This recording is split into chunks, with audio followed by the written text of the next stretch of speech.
Sound వచ్చిన బండి ఎవరు అది కొత్త లారీ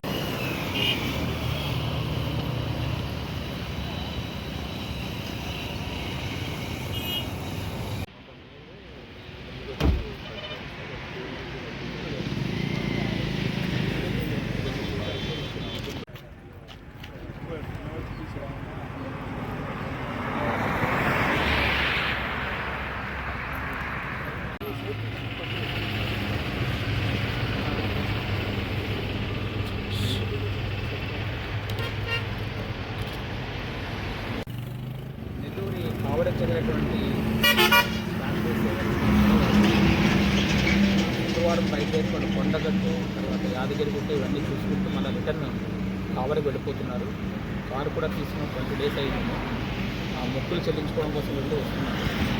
అయితే ఇక్కడికి వచ్చేటప్పటికే డ్రైవర్ మనకైతే సర్వైవ్ అయిన డ్రైవర్తో మాట్లాడితే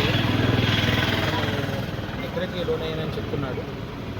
నిద్రలోనే ఆ చెట్టుని కొట్టడం జరిగింది. అందులో మొత్తం 8 మంది ఉన్నారు. నలుగురు వాళ్ళ పట్ల పూర్తి ఏదైతే వైద్య సదుపాయాలు ఉన్నాయో వాటన్నిటినీ కూడా స్పీడప్ చేశాము. ఇక్కడ కూడా పెట్టడం జరిగింది.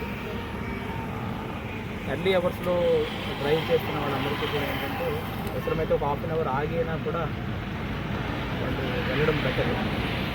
తొందరగా వెళ్ళిపోవాలని కంటిన్యూస్గా డ్రైవ్ చేస్తూ సింగిల్ డ్రైవర్ ఉండి 2 days నుంచి కంటిన్యూస్ డ్రైవ్ చేస్తూ రావడం వల్ల దాన్ని కూడా గమనించాలని, ఎవరైనా ఈ విధంగా ఫ్యామిలీస్ వెళ్తున్నప్పుడు డబుల్ డ్రైవర్ కానీ అట్లా ఉండేటట్టు చూసుకుంటే వాళ్ళకు కూడా బాగుంటుంది.